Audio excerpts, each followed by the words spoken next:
Hi, it's Lisa from Lisa Heal Yourself, and today I want to do a video about becoming your own hero and really healing yourself. Now, I've jotted down some notes today, some notes that I've been thinking about, so I'm going to be rambling. This isn't going to be a coherent video, but what it is going to be is I want you to try to master your mindset, and I want you to try to consistently shift your identity. And if you can master your mindset and consistently shift your identity from that of a sick person to a healed person, then that is the biggest and only thing that you need to do to heal yourself. And I know it sounds simplistic, and I know it sounds like, are you kidding me? Like, there are so many things, like, I'm never going to heal. And that is part of the problem.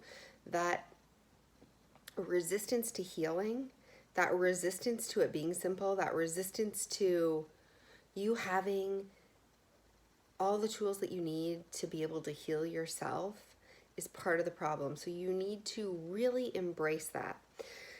So hiding is common when you have all these problems. So you say, I can't do it, I don't know, I'm stuck, it's bigger than me, I'm worse off. Okay, so we make up these stories about how it is, and we hide from, and then we go into the public and we pretend that we're fine when our stories tell us that we're not fine. So inside, we allow ourselves to feel broken, full of shame, and like we keep telling ourselves and living this tragedy or this symptom or this story that you're broken and you can't do it and you're not good enough over and over in your mind. And then you go out in public and you live this other side. You present your best self to the world. You present the self that you want to be to other people, and it feels fake. The problem is, this is who you want to be, but this is what you feel. And the incongruency in the face that you're putting forward to the world and what you actually feel is where the suffering and the pain happen. So a lot of times this is how we truly feel, but we feel embarrassed to show that to anybody else. We feel shame to let them know that we don't think we're good enough, that we're weak, that, we need help, or we can't do it, or it's too much for us.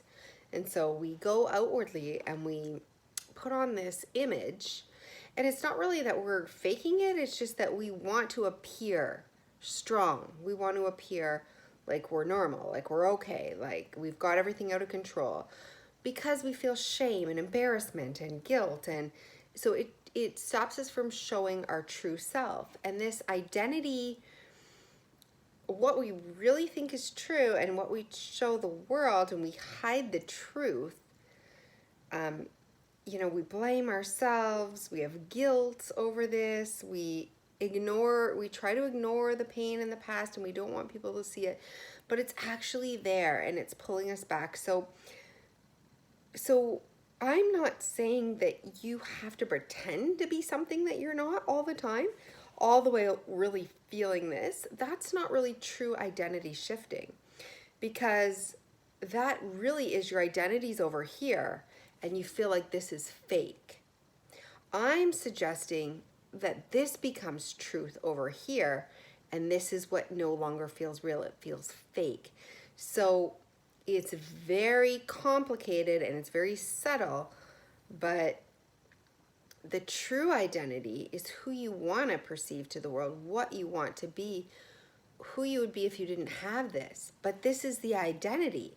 So you're showing an identity, but it's a false identity. So you feel like a fake, you feel like a liar, you feel like a fraud, you feel guilt, you feel shame, you feel embarrassed, you feel all these feelings, because this is truly the true identity, even though this is what you project and you want to be the true identity. So first of all, you need to be clear on that. You need to get clarity on what is actually happening here. What is actually happening? So if you ignore this identity, it grows. If you ignore your past, ignore your pain, ignore the symptoms, they fight to be heard. right? So they grow, they try to grow because they want you to look at them. When you look at them and you fight with them, if you're fighting with the symptoms, all you're doing is fighting. They will also grow. They grow when they're ignored, but they even grow more when you fight with them. Like, go away, I don't want you here. I'm going to pretend you don't exist. I don't want you here. This just feeds it more. This feeds it more, right? So how do we do this? We have to decide to become our own hero and change into a new identity, which is I live a healed identity. I am healed. I can heal myself. I know what I need to do to heal. I listen to my body. So what this identity needs is to be heard, is to be loved, is to be soothed, is to be acknowledged, is to be thanked, is to be like feeling good about it. Like if you're embarrassed and shamed of this self, it feels wrong. It feels bad. It feels like there's this stigma attached to this self, which is not true. It's false, right?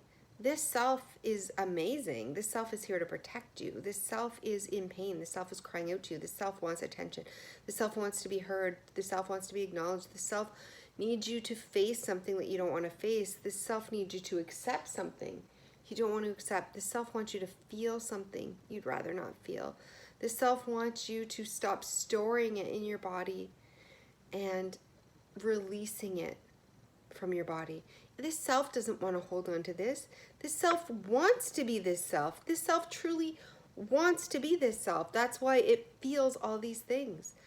But it's fighting to hold on to it because the reason it isn't allowing it to let go yet is because it hasn't been heard, it hasn't been acknowledged, it hasn't been accepted, and it hasn't felt loved. And once it does, like a child throwing a tantrum, it can dissipate and become the true self that they are. So, okay, so so that is very important. So, changing your belief that you can heal, that you're not broken, that you don't have to just cope with the symptoms. You don't have to fight with them. You don't have to ignore them. You don't have to just try to not feel them. Like, you're not stuck. You're not broken. This is not a broken part of you. This part of you is probably the part that's least broken. It's trying to point you on what you actually are feeling and thinking that you don't want to acknowledge, that you're trying to live incongruent with. And once you face it, once you acknowledge it, it can go away. It can just be a thought that vanishes, that melts away. So thoughts, we control our thoughts, right? And we have lots of them when we're sick. It's like, I'm sick, I'm suffering, this is too much, I have a symptom, it hurts. We have all these thoughts. When we think a thought long enough, it becomes a belief, right? And then we don't have to think it anymore. That's just our reality. We just know it. It becomes a knowing. It becomes a story that we live our life from. So all this was as a thought that you thought over and over and over, or you tried to push away over and over, that you, whatever, you turned into your own belief. Once it's in a belief, it's not stuck there. It's just how you're living your life. So everything is lived through this filter that I'm never going to be better. I'm sick. I can't get well. Right? It's just a thought so many times that now it's a belief. And once you believe something, everything that you do in your life, you do from that belief. So everything from waking up to raising your kids to going out to getting a job, what you can and can't do, you do from that belief of, I'm not well, I'm never going to be well, I can't get well. Right? And it helps, it forces you to take actions or don't take actions based on that belief. So there's many things you don't do because you think you can't do because you're sick, or there's many things that you want to do but you don't do, or whatever. There's so many things that you either do or don't do based on that belief of feeling like you're sick. And then you get these results come, and it's just basically whatever actions you've taken or not taken, you get these results, and these results say yes. It confirms, like, yes, I'm sick. It's giving you the feedback. The feedback says, I'm a failure. I can't change. I'm never going to be well. And this is something to be ashamed of and to run with. And I've got to fight it. And I'm going to cope my whole life. And it's just one big loop, right? From thoughts to beliefs to actions, all the way to results. You're getting your feedback. And again, right back into the thoughts. And you keep looping. So this cycle is working against you at this moment in time. It is not working for you. It's working against you. And you're spiraling down instead of spiraling up. But you could have the same... You could change your thoughts, like, I'm healed, I'm healthy, I'm healed, I'm joyful, I have friends, I can work, I do all these things. And when you think them long enough, you have a belief. When you start to believe it, you start to actually venture out and do certain things. You take these actions. And as you take these actions, if things stay well, you get these results, and your feedback says, wait a minute, maybe I'm not so sick. And then you have a good thought. I'm not sick. I'm not really sick. And it goes back into a belief, and it spins into actions. And then suddenly you start to find yourself in this upward spiral. So it can work for you or against you. And right now, the only thing that's happening is that you're choosing the wrong thoughts, and the thoughts are turning into beliefs, and they're making you spiral downwards. So we need to forgive yourself and love yourself and be proud of yourself and feel your feelings and acknowledge your feelings and basically reprogram your unconscious mind. You basically need to reprogram your unconscious mind from a sick identity to a healed identity. So I feel like I've rambled on in this video, but I wanted to give you a starting place to see what's happening so that we can start to change it. So in the next video, we're going to do something a little bit different. We're going to, take this information, and we're going to commit to ourselves in a powerful way. So I hope this video has been helpful, just to show you that this part of you is not broken. It's not sick. It's not to be ashamed of or buried. And if you fight it or ignore it, it will grow. So you do have to look at it. But when you look at it, it's the thoughts that you choose to have about it that are going to turn into beliefs that are going to make you go in an upward spiral or a downward spiral. So the fact that it is here is not the problem. The problem is what you're thinking about, what it says about you, what it says about your identity, what it makes you feel, what those feelings say about you, what are those thoughts you're telling yourself. If you say the negative ones long enough, then they turn into beliefs. If you say, oh wow, this hurts, I love you, I need to look at you, I'm going to be there for you, I'll never leave you, that's a positive thought that will get reinforced, that you're always going to be there for yourself. And that will turn into a belief and start to have a positive upward spiral. So although we can't ignore it, and although we can't fight it because it will grow and rage out of control, we do need to look at it, we do need to acknowledge it, we need to feel it. But it's the stories that we tell ourselves about being broken, those thoughts about being broken, not good enough, incapable, ruined forever, it's never going to work. These thoughts are harming you. It's not the actual thing. This thing is here to save you, to protect you.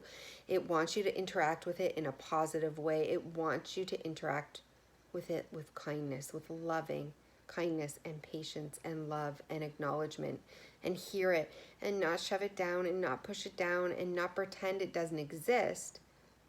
It wants you to hold it and love it and think different thoughts about it. Okay? So you can love this person, but choose to be this person. You can accept this person and acknowledge this person and hold this person's hand, but choose to think thoughts that this person would do, and choose to live your life through these thoughts and bring this person with you. So I hope this video has been helpful, and we'll do another video in a minute about committing to ourselves.